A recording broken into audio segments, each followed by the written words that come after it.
Siku ya uchaguzi wako baadhi ya watu ambao hawana mapenzi mema na nchi yetu.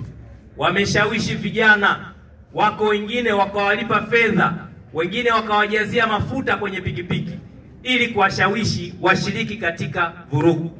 Sasa vijana wenzangu wengine kwa kutojitambua wakajikuta wanaingia katika mkumbo. Wapo wengine walikamatwa, wakati wanahojiwa walikiri kwamba hatukushiriki kwa kupenda, tulidanganywa. Wako wengine wamepewa fedha na walikutwa na fedha ambazo wamepewa. Wengine walinunuliwa pombe, wamekunywa pombe ili washawishike kuingia katika kufanya vurugu. Vurugu ambazo sote tumeona madhara yake ni makubwa sana. Biashara zilikuwa hazifanyiki. Lakini wako baadhi ya watu wamepoteza mali zao. Mambo ambayo yanarudisha nyuma maendeleo yetu. Karibia siku 3 hatakuwa na uhuru wa kutoka na kwenda kutembea kufanya shughuli zetu za kawaida za maendeleo. Jambo ambalo kila mmoja aliathirika kwa namna moja ama nyingine. Mimi naamini sote hapa hatupendi mambo kama haya yaweze kujirudia, si ndio? Hatupendi mambo kama haya tuweze kuyaona katika mkoa wetu wa Songwe. Sasa ni waombe, amani tuliokuwa nao ni adimu, ni tunda adimu, lazima tuilinde. Wako baadhi ya watu bado wanaendelea kuhamasisha, tena hao ambao hawanahamasisha wala hawako hapa Tanzania. Wanahamasisha wako huko nje ya nchi. Wakati wa kufanya vurugu hawakuonekana, madhara hawajapata wao, lakini wao sasa ndio wanaendelea kuchochea na kuweza kuhamasisha uvunjifu wa amani. Watu wa namna hiyo naomba tuwakatae vijana wenzangu. Tanzania hii ni nchi yetu sisi sote. Tanzania hii ni nchi ambayo inajulikana kama ni nchi ya amani. Ni kisiwa cha amani duniani kote. Amani ambayo tulirithishwa kutokana na misingi ambayo wazee wetu Mwalimu Julius Kambarage Nyerere, Sheikh Amani Abedi Karume waliitengeneza. Tunaishi kwa amani, kwa utulivu. Hatubaguani kwa dini, hatubaguani kwa ukanda. Hiyo ndio sifa ya nchi yetu ya Tanzania. Sasa anapotokea mtu akachochea uvunjifu wa amani, lazima tumkatae. Niwaombe sana vijana wenzangu, lazima tujitambue. Tutumie ujana wetu vizuri kujishughulisha na shughuli za uzalishaji mali ili tuweze kupata kipato, tuweze kujiletea maendeleo. Kwa hiyo mtu yeyote utakayemuona anahamasisha uvunjifu wa amani, toeni taarifa ili hatua ziweze kuchukuliwa mara moja. Mtu yoyote utakayemuona pale mtaani anaanza kuhamasisha vurugu, toa taarifa na nyinyi wenyewe muwe wa kwanza kumkataa.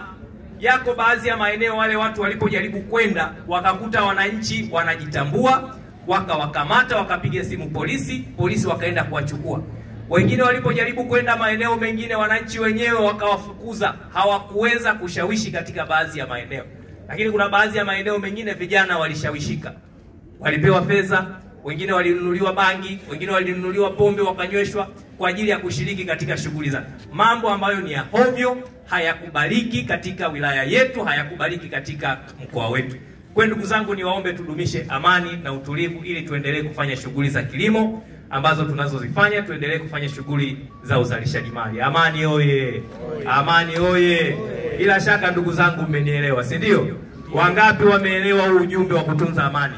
Wangapi wako tayari kudumisha amani ya wilaya yetu ya Mbozi? Hebu muangalie jirani yako. Wangapi wako tayari kulinda amani yetu? Amani oye! Kilimo oye! Asanteni sana kwa kunisikiliza. Mimi namba yangu ya simu nawaachia. Amani na utulivu ni tunda adimu sana. Tumeona changamoto zilizojitokeza siku za uchaguzi. Wako baadhi ya watu ambao sio waaminifu, wakahusika kwenye kuratibu njama za kufanya vurugu. Wako baadhi ya watu wengine wakafadhili vurugu zifanyike. Wako baadhi ya vijana wenzangu walikamatwa siku ile wakihusika kwenye kufanya vurugu, lakini kimsingi ni kwamba walishawishiwa. Wengine wakahojiwa wakakiri kwamba hatikuwa lengo letu sisi kufanya haya tuliyoyafanya. Tulishawishiwa na watu wengine, wamepewa fedha na fedha wakazionyesha. Tukawakuta na fedha ambazo walizopewa na watu kwa ajili ya kufanya kile walichokifanya. Mheshimiwa Rais bahati nzuri alitoa maelekezo kwamba wako vijana ambao waliingia tu kwenye mkumbo wakafanya vurugu bila kujua nini walichokifanya. Lakini wako watu wengine ndio walihusika kwenye kuratibu hizo njama.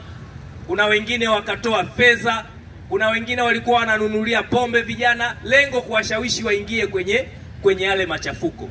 Sasa wako wengine wamechukuliwa na hatua za kisheria zinaendelea kufikishwa mahakamani.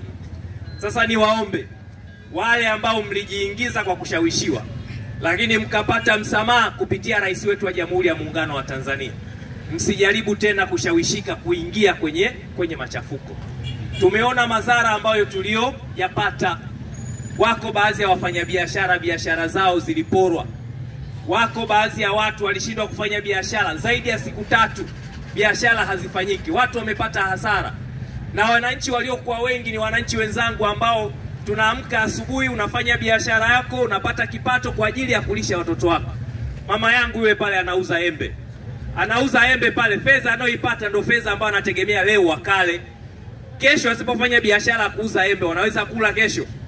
Wanaweza kula? Bodaboda hawa mnawaona, wanaamka asubuhi wanapata fedha. Fedha wanayoipata ndio wanarudi nyumbani kwa ajili ya kufanya nini? Kwa ajili ya kulisha watoto.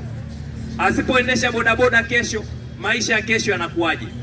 Sijui wauza nchicha, wamachinga, pamoja na wafanyabiashara wengine wadogo, pamoja na hao wafanya biashara wakubwa, asipofanya biashara siku 2 siku 3, manake ni hasara kwake. Kwa hiyo mimi niwaombe sana, twendeni tudumishe amani na utulivu. Tusifuate mikumbo. Wako baadhi ya watu wana maslahi yao binafsi ya kisiasa. Wasituingize katika maslahi yao ya kisiasa ambayo yanahatarisha maslahi ya nchi yetu. Twendeni tudumishe amani ya mkoa wetu wa Songwe, tudumishe amani ya wilaya yetu ya Mbozi, ili iweze kutusaidia tuendelee kufanya shughuli zetu za kila siku. Ndugu zangu, mimi nawashukuru sana, nikasema nisipite bila kuwasalimia.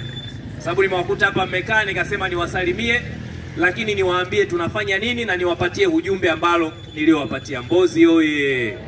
Mlo oye! Wangapi tumeelewana ujumbe ambao nimeutoa? Wote mmenielewa? Wote mmenielewa? Mnaniahidi kulinda amani ya Mbozi?